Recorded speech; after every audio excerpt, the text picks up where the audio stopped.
Hall. It was December. And it was the same program at Rand Hall. And there was a lot of good speakers that day. But she was the best in my opinion. And I remember I had, and she had to leave. She couldn't stay, and she had like a bunch of people leave. And I said, "Oh, Nathaniel, my secret weapon here." I said, "Get her this DVD," you know. And so he kind of sneaks between, gives her the DVD overview of America. Although I looked at an older roster that we've had some events. I said, "Oh, there's Jenn Coffey and something." I said, "Oh, we know who she is," you know. But anyway, I said, "We've got to get this lady to speak some of our venues." And she spoke in Dedham, Massachusetts, and a few other locations for us. And I thought, well, what a powerful message she gives.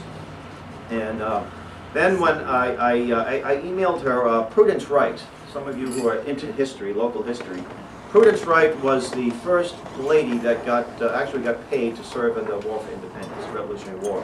She had an all-female militia in Pepperell, Massachusetts.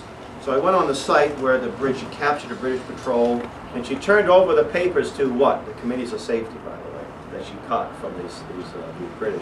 And if they went through, it would have been quite damaging to the movement. So, and it was interesting because one of the Tories was a brother, and here's old Prudence with a musket and 5 or 6 ladies. Oh, there's a bunch of ladies, and the brother said, "That's my sister." When she says, "Put your weapons down," she means it. She's going to shoot.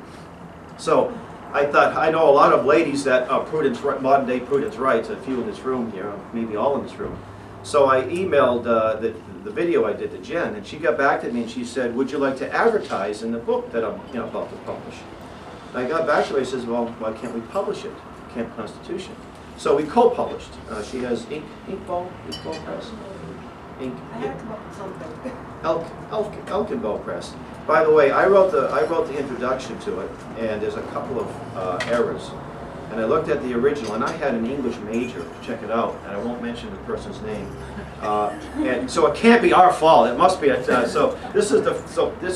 version is worth more because of these errors, because we're going to correct the errors in the next 5 or 6 million copies we publish. But it's actually published right here in town, just up the street. And without further ado, I want to introduce our good friend Jenn Coffey. Here. Oh, yes. Well, first up, I want to thank you for all coming, and this is really important to me. When I started the idea of writing a book, which for a lot of people ask me, how do you do what you do? I get that a lot. Because, for those of you who don't know me, I'm a second-term state representative. I serve as the Vice Chair of Commerce and Consumer Affairs, as well as the Chair of the Banking Division. I sit on the Board of Directors for the Second Amendment Sisters. I am the National Director for the Legislative Affairs. And I've kind of got my paws into a bunch of different stuff, which I talk a lot about in the book. I didn't start out that way.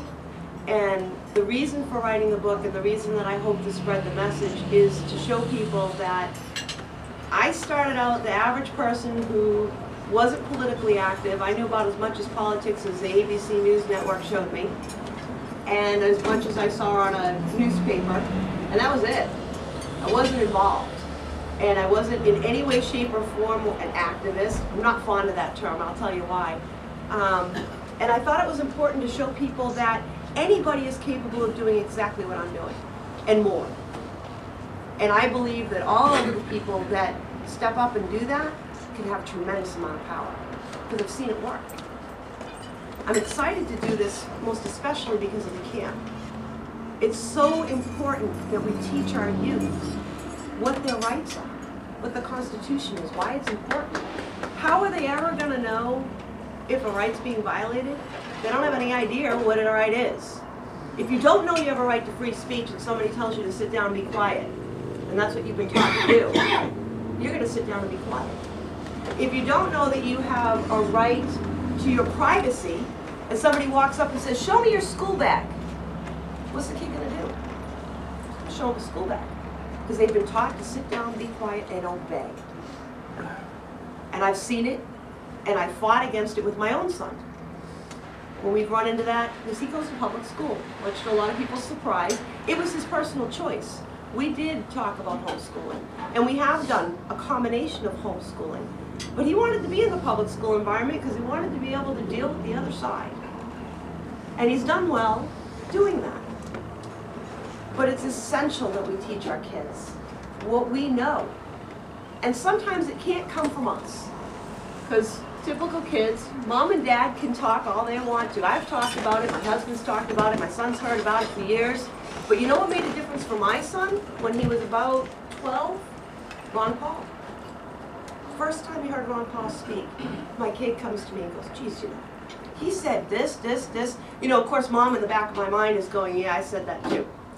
Or I told you about that. Or we've had that discussion. But it didn't click for him because it had to come from somewhere else. And sometimes that's really essential. And that's why I think this camp is so important, and it's so important for us to talk about it, to share it, to encourage people to go to it. And it's important for people to know for every book that we sell, we are donating to the camp.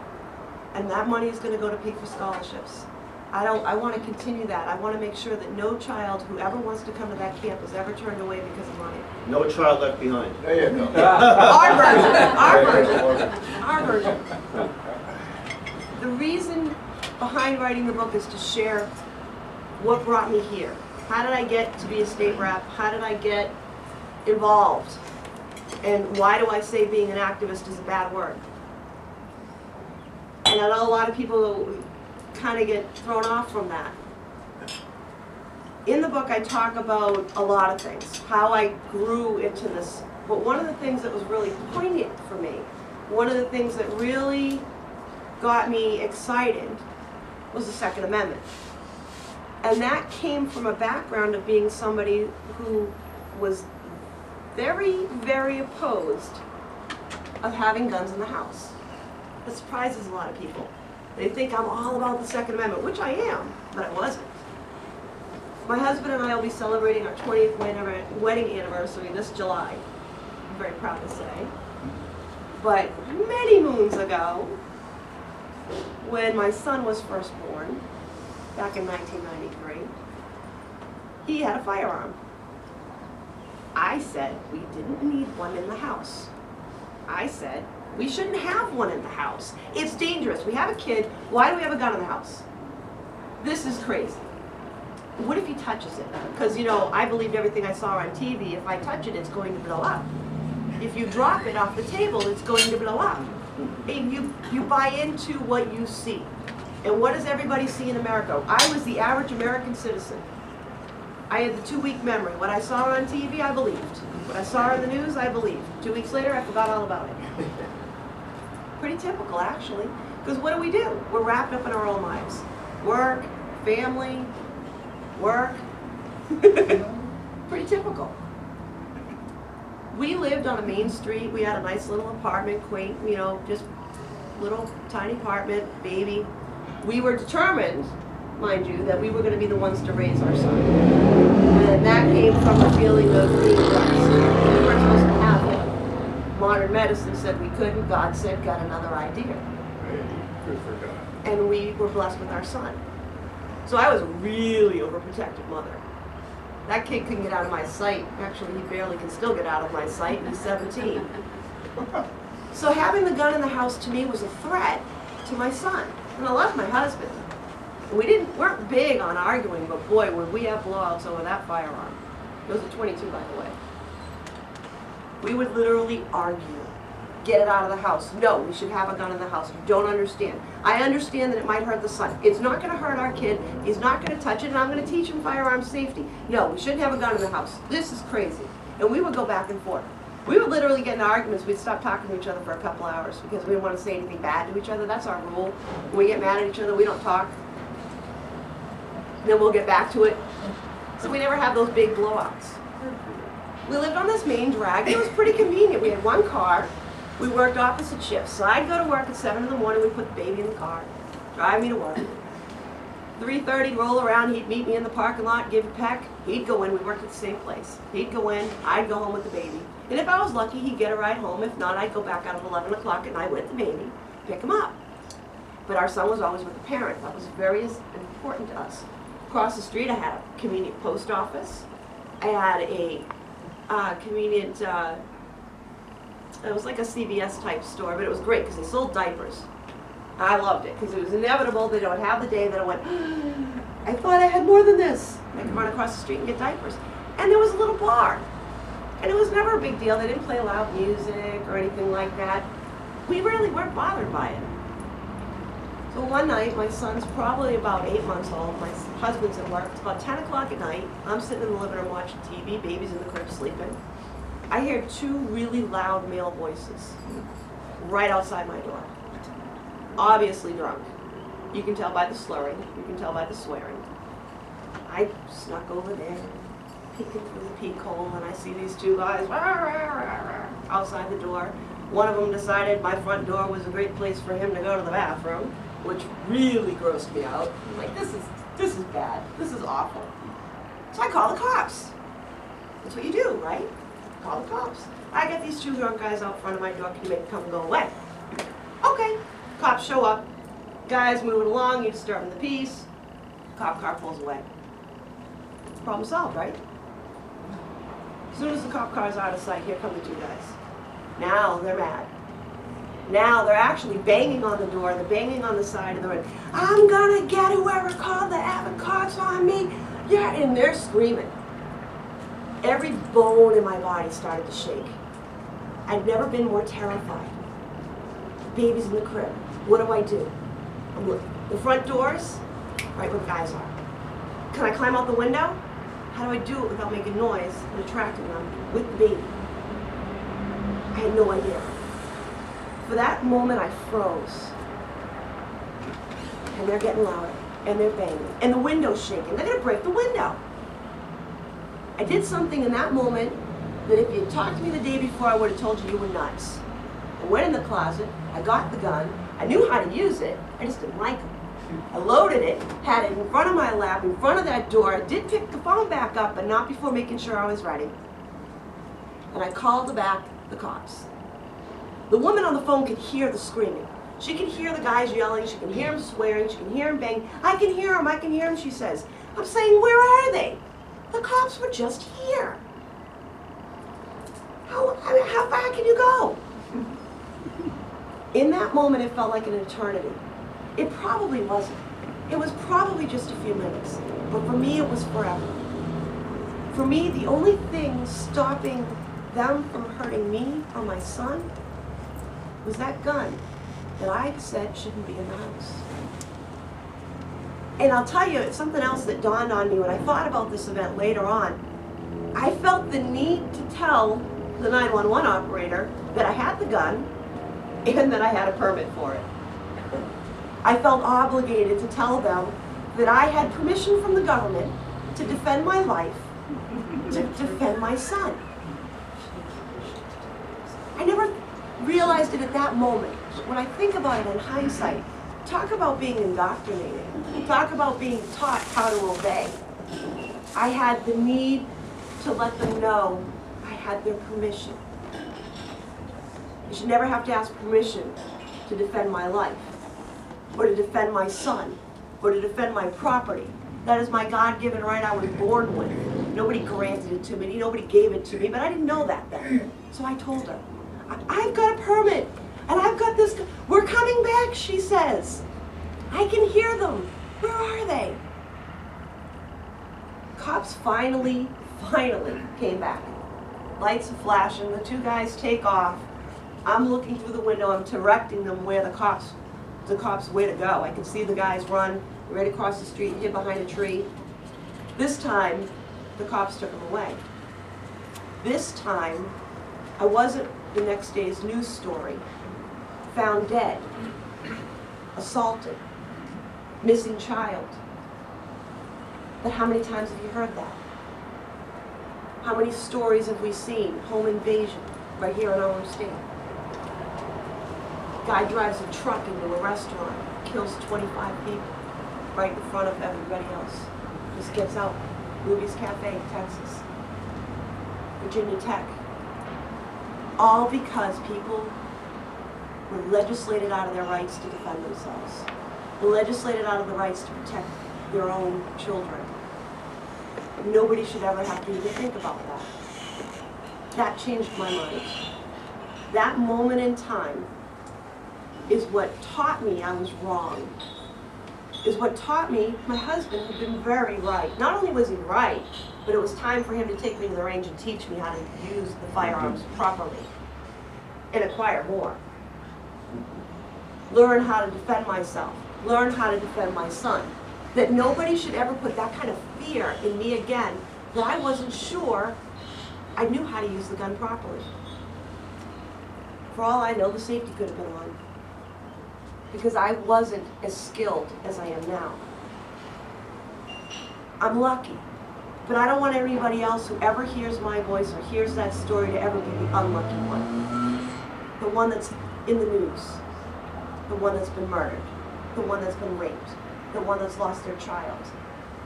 If I can do that for anybody, one single person, make one difference for one person, then everything else I've done is great.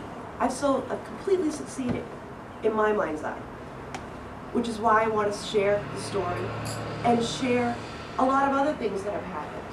How I got involved in trying to fight against Real ID, which is a nice gateway to gun registration. How we changed our laws here in the state to make knives legal. You know, there were knives that were illegal based on the mechanism, based on what they look like, because they're scary. Knives are scary. Go to England, they're all got a curve at the top of them, because you shouldn't have anything pointy. You might hurt yourself. There was recently a man who was released from jail, early release, who shouldn't have been released, but was. He used a crowbar to break into a woman's house. Found her home alone. He used an umbrella to beat her. And he finished the job with a glass vase. Now, does anybody think that we should pass laws that say you need a permit to have an umbrella? Or a face. Of course not. Of course not. But knives and guns are evil. They'll jump off the table somehow and hurt you. We all know that's malarkey. When I first started looking into the New Hampshire knife laws and realized there were people in our state that were being made criminals for merely having a tool. Something they could open a crate with, cut a wire, defend themselves, whatever it is. Made criminals for simply possessing it. I realized that we needed to do something, and I started talking to other people. And one of the greatest people that I had the opportunity to speak to before his passing, God rest his soul, was Aaron Zellman. And that phone conversation, that conversation with Aaron Zellman, who was the founder of JPFO, which is the Jews for Preservation of Firearms Ownership, had a huge impact on me. He was a very well-spoken man, and it's a very wonderful organization. Please do look them up. But why I talk about activists is because he asked me what I'd done, what I was planning to do. And I talked about the knife bill and how I was going to try and change the laws in New Hampshire that people would not be criminals for possessing a tool. And we talked about Real ID, and we talked about the Second Amendment. I talked about the different things I've been involved in, and I'd been an activist. I said, that's an interesting term. How many people call themselves activists? Do the Brady campaigns call themselves activists? Sure do. How about the people that want to institute the IB, the International Baccalaureate Program, the UN school program into our school systems? Do they call themselves activists? I bet you they do.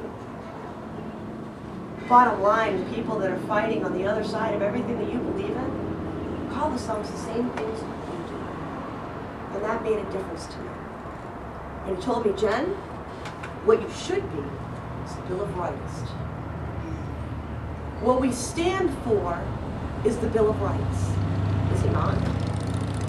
Do we not believe that everything in that document is supposed to tell the government that they have no right to take it from you? Is that not what we talk about? Our right to free speech, freedom of the press, our Second Amendment rights, our right to not be illegally searched, our rights to have proper counsel and speedy courts, all of them equally important. All of them what we all talk about. All of them from the Bill of Rights, and that's what sets us apart. We're not activists like everybody else. I don't think that. We are Bill of Rights. And I would encourage you to think about that.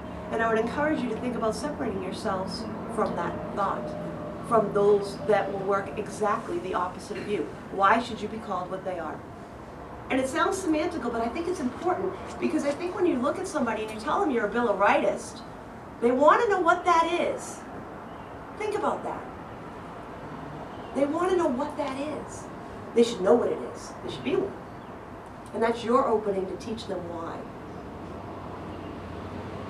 So in writing this book, all I've tried to do is share how somebody who hated firearms, hated politics. I love when people tell me they're not into politics. I used to say that all the time. I don't get into politics. You don't talk about politics. How many times has somebody told you? 2 things you don't talk about, politics and religion. What else is there to talk about? Right? What else is there? Here's the thing. You don't, what I tell people when they say that to me, you don't have to get into politics, but remember, politics will get into you. Because every law that they pass, every fee that they raise is going to come out of your pocket and affect your life, whether you're paying attention or not. Kind of gives them a reason to take pause. Because most people won't agree to look at anything until it affects them. I can remember arguing politics with my dad all the time. When I got involved, I started saying, but Dad, you gotta understand, they're gonna raise your taxes. That's gonna cost you more money. You're gonna come home with less money. And he wouldn't really listen till it did. Then he woke up. Then he started listening. And then my stepmom stood there and said, I told you so. She's right. Smart woman she is. So the reason for me being here, and I'm so glad that all of you are here, is not so much to talk to you, but I want to have more of a conversation. So what I'd like to do is ask all of you if there's something that you want to ask me. Because I think it's more important to have conversations than it is to just have somebody talking to you.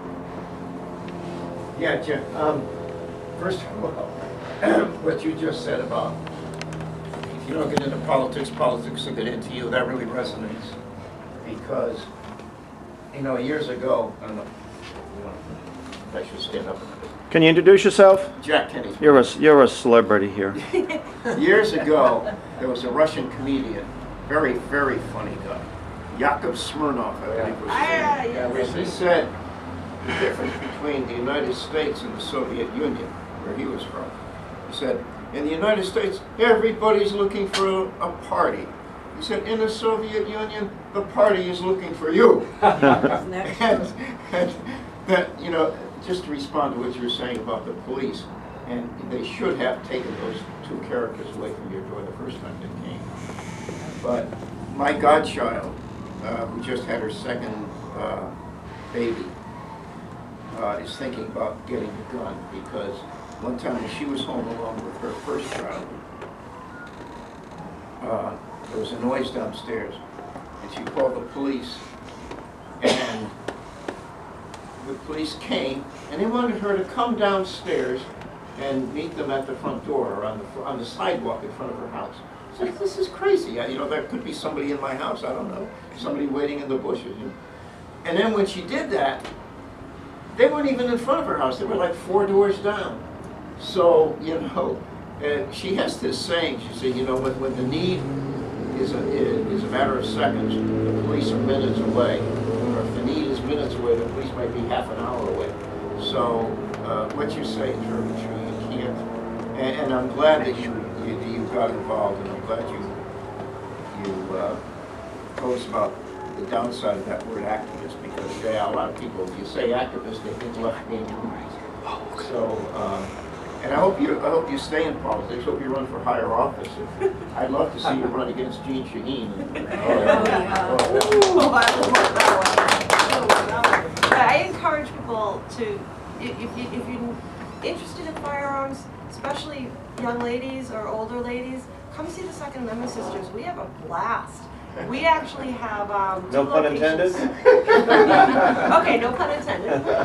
Twice a month in the summertime and once a month all winter long, we get together and we have ladies-only shoots. Sorry, guys. We love to have male members who support our cause, but we actually close it down and it's only women allowed. And we have a lot of fun. We've had a lot of new shooters to those who want to hone their skills. And we really do have a great time, and we've seen a lot of people who've learned how to defend themselves come through our classes. And it's free, and the only thing the girls ask is a donation to help with the cost of the ammunition, because these days, well, it's a little bit pricey on the ammunition. Does anybody else have any questions or anything that they want to ask me about? Where did the Second Amendment Sisters meet? At Wilson Hill, Pistol Club on the second Sunday of every month at 3 in the afternoon. And we, if you go to our website, 2asisters.org, you can click into New Hampshire and see there's also Elkins Fishing Game, which I believe is the fourth Sunday of the month. I'd have to double check that at noon during this time of year when we have the nice weather because it's an outdoor range. Where's Wilson Hill? Wilson Hill's in Manchester. Oh. Yeah. They have voluntarily offered their facility to us, and they've been a great supporter, and they've helped us grow incredibly. We went from maybe 5 women getting together to we could have upwards of 25 women or more. We have great Mother's Day shoots too, and Christmas. We have fun. We have fashion shows. We talk about carrying a dress, and all the kinds of things that you wonder about, but you wouldn't ask in front of hubby, or you wouldn't ask in front of some strange guy, but you get together with a group of girls and we have a blast talking about it. We even do fashion shows on various ways of carrying the various clothing. Women. Oh, sorry. Yeah, Jen, can you talk a little bit about the Real ID Act in New Hampshire and how your efforts helped reverse it around? I'm really glad you brought that up and asked that, because it's a really good example of how important it is for us to get people together. When Real ID happened, which for those of you who don't know was in 2005, the Real ID Act was actually attached to a military appropriations bill in Congress. So basically, if you voted against this bill, you were going to shirk our troops from having money to take care of their needs. So this attachment was basically creation of a national identification card that each of us would be required to carry. It would have your biometric data stored on it, your biometric photograph, all of your documents would have to be verified. You'd have to bring those in again and verify your documents were accurate, you know, your birth certificate, your marriage license. And it can also, was written in such a way to include what's called an RFID, or a radio frequency identification chip. Back then I met an amazing woman, you can hear her on the radio, I believe she's on GCN Network, Dr. Catherine Albright, who wrote a book called Spy Chips. And I had never heard of RFID chips. I thought it sounded like something out of science fiction. And they're very real, and they're very widely talked about now in the open, but back then, not so much. They're about the size of a grain of rice. You can stick about 100 of them in this little teeny little capsule. And you'll find them everywhere these days, but they wanted to put them in your national identification card. If you get a passport, it's in there. I highly recommend that if you need a passport that you get one of those cases that blocks the signal. You can find them in various debit cards and credit cards, as well as at this point, you can visit the technology websites. Look up RFID. They're technology, they're pro websites. And you'll find that they're putting them in at the product level, things like clothing, or the boxes that are not, something comes in, even a cream cheese box can have it in there. I mean, it sounds crazy, but it's reality. Now, the positive side for the industry is to say that this is our way of keeping track. Yep. We can keep track of your the inventory, and for your ID we can validate that it's your ID, and we can read it with a nice little handheld scan up home, right? Well, you don't know if it's in there, right? And you don't know how to shut it off. So you're walking around with this thing in your pocket that's got all your personal information, your address, your telephone number, your name, social security number, your date of birth, your height, your weight, everything. If I'm a smart criminal, wouldn't take much. I could buy a handheld scanner online, hook it up to a laptop, and boom, I got your information. I know where you live. Maybe I want to rob you. Maybe I took a shine to you and I want to follow you home. Maybe I like your kid. To me, that's pretty serious. So we started to actively fight against these things. And it started out with just literally, there were 7 of us who sat down and wanted to fight against Real ID. And New Hampshire and Kentucky were picked by the federal government to be the pilot states. And as a pilot state, of course, you get the carrot. We'll give you $3 million. I'll give you $3 million if you be the first to institute this new program. And we're going to get, that way, we get the computer systems out of that for the DMV. Oh, they wanted that. They wanted that big time. You dangle money in front of anybody, 9 out of 10, they're going to jump. So the 7 of us decided we wanted to get together and fight against Real ID. And we started out by trying to organize. And what we did was create the Granite State ID Coalition, which you can still find online. And we built it and worked it as a bipartisan effort. And in the beginning, nobody wanted to hear us. We were shooed away. I can remember going through the halls of the State House with Catherine and hand delivering 424 letters to all the representatives and senators, trying to get them to really look at this issue. Why RFID was bad, why national identification cards were bad. And from a Second Amendment standpoint, a gateway to gun registration. I mean, think about it. If you're going to catalog American citizens into a national database, which was part of this system, that's human beings, right? How far away are firearms? Not far. Not if I'm going to put all of you into a database that can be looked at nationally, anywhere, all your information pertinent. So we formed the coalition. We started trying to attract other people. We were actually able to bring in a great group. We had Democrats, Republicans, Libertarians, anarchists, people signing up to want to help out. We staged a protest rally in front of the State House and attracted over 200 people on a wicked cold day. The media blocked us out. They wouldn't talk about us. They didn't want to talk about that, crazy people. Interesting thing happens about the media, there's the other media. You know, the kind of media that brings you that real live, raw videotape that nobody else is going to show? Well, they showed up. And they put it on the net. And we turned up in newspapers in Australia, in Europe. The press couldn't ignore us anymore because we were making international media.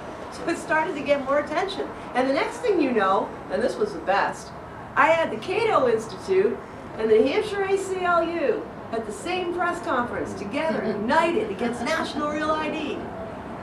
And we were very organized. The first thing we had to do was stop the money. Because once you accept the money, you're doomed. You're locked in.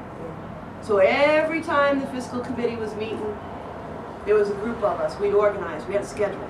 We all had no real ID badges. And we would get there early, fill up the 2 front rows in the public section, and stare at them.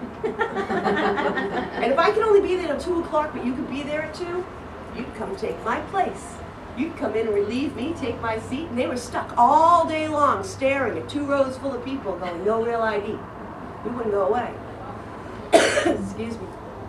We went to the Executive Council because they are the ones that decide for acceptance of grant money.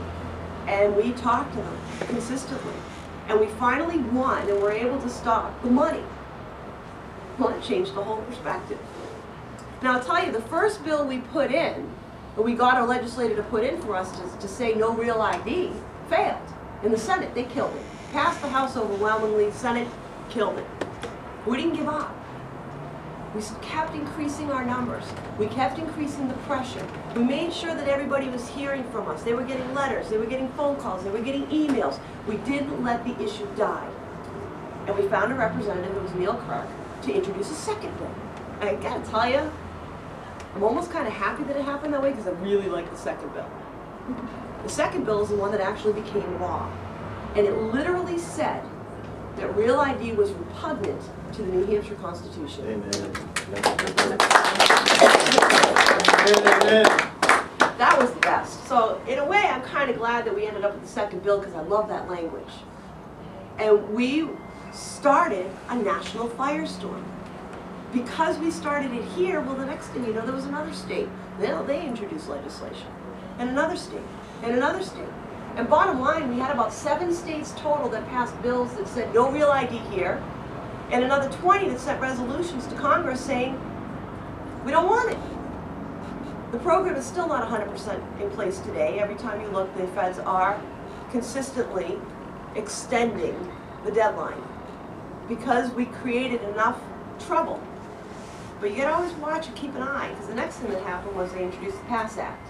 Now, it hasn't actually passed, but it's similar legislation. They tried to tone it down a little bit, but basically it's real ID without the steroid. But don't kid yourself, it's still a national identification card. So we introduced a bill here to include the PASS Act or any similar legislation that calls for a national identification card, so we could try and cut them off the pass and stop coming up with new names.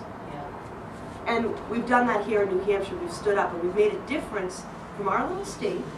Started with 7 little people who nobody wanted to pay attention to. And we put a stop to a federal beast that wanted to catalog American citizens like the Nazis did. And I'll tell you, there's this lady named Irina Goddard. her husband Dennis and her live in Hopkinton. He's a selectman. Ask her about her upbringing. Now forgive me, I don't remember the name of the country she was from, but she talks about her homeland and how proud she is to be in America. Because back home, if she wanted to go from, say, Concord to Manchester, when she got to Manchester, she would have had to go to the police department, check in, show them her papers, and say she had a legitimate reason to be there. If she didn't have her papers, she could actually be thrown in jail until her family could show up with her papers to prove she had a right to be there. So do we ever want to be a society that says, in order to be a functioning American citizen, and think about this, Real ID was put in place to say, in order for you to travel, in order for you to commerce and do banking, in order for you to get a job, you have to have a national ID, a real ID. Now, for those of you who, like myself, may have religious beliefs, that's pretty plain. So, from that little group, we stood up against this overwhelming power that everybody says you can't defeat. And in this instance, we did. Well, can we do it every time? No. But it doesn't mean we quit. Keep trying. And we keep reaching out. We keep talking to other people. A big topic of today is something I'm working on right now is the TSA. And the atrocities that are happening in our airports. Breast cancer survivor who's an airline stewardess going to work, forced to remove her prosthetic breast and show it to a TSA agent in order to go to work. And these are the kind of stories that are happening. We've all seen it. I'm part of a group that started out in Alaska and Washington State of legislators who are introducing bills and legislation, both as resolutions as well as bills, to try and rein in this beast. The congressman who actually started the TSA, who was one of the co-sponsors of the bill, is horrified now. I watched interviews with him. He never anticipated seeing a beast that has over 65,000 employees and has become this Gestapo-like in our airports. And I feel confident in saying that. My family was about wiped out on my mother's side, thanks to Nazism. I don't want to ever see that happen here. So it's important that we stand up to that. And it's important that we keep working together for remember that commercial, some of you might remember that commercial years ago, that is a shampoo commercial, how great your hair is, and you tell two friends, and you tell two friends, and they keep growing the faces on the TV screen, and I'll tell two friends how wonderful this product is. We do that for shampoo. Can we do that for Liberty? Absolutely. Yeah, I just wondered, you're talking about the ID and everything. Does anybody here, and I know I'm preaching to the choir, but does anybody here feel safer that you now have to have a passport to go to Canada and back? No. The other thing is, speaking of the Bill of Rights, and speaking of Gestapo, a lot of times now we read about it increasingly, thanks to the internet. A lot of times the person or persons banging at your door, and maybe even hollering at your door, and maybe even knocking down your door, are police. And in a life and death situation, you can't wait to see who it is that's banging down your door. But if you shoot a policeman, even in self-defense, chances are you're going to go for a long stretch in prison. How do you deal with that? I mean, any advice on that? That's a big beast. Don't shoot the cop. Well, how do you know he's a cop, though? She doesn't know somebody's knocking down the door. I think what he's referring to, Well, you're here at the Junker. You might be, I don't know. Could be a troublemaker. I would hope that none of us should shoot anybody unless we really believe that our lives were in jeopardy. I mean, that's a human life. We've always taught our son, it's how we believe, I don't put my firearm at anything that I don't want to kill. So I better damn well make sure that somebody's really about to take my life. I think what you're alluding to is the stories that have been recently occurring out in the West. There was a gentleman who was a veteran from the Iraqi War and heard loud noise. His wife was screaming, there's somebody breaking in, and it turned out to be police officers serving a search warrant, I believe, or they may or may not have had a search warrant in relation to drugs, and he actually did pull his firearm and he was killed by the police. I think that's what you're talking about. Well, That's a tough one. You better make, I always say, know what you're shooting at I mean, how do you know that the loud noise you heard wasn't the 17-year-old trying to sneak back in? So you're always going to make sure that what you're pointing your gun at is definitely something that you want to pull the trigger on, and definitely something that's threatening your life. Well, we also had a case where the police, in hot pursuit of somebody, didn't know which apartment he went in. And there was a smell of marijuana coming from one of the apartments. They knocked on the door, came in, and lo and behold, they had a plain view exception. They would collect the evidence. They didn't have a warrant. And our wonderful Supreme Court upheld that evidence of that arrest by a vote of 8-1. The only dissenting vote was Ruth Bader Ginsburg, of all people. So when only Ruth Bader Ginsburg gets it right, we've got problems. We do have problems in that regard, I'll give you that, because there's been a lot of cases I've heard about. Judge Napolitano tells a great story Oh, about he's great. a lady who was a librarian in like her 80s, and she had a 7-year-old friend.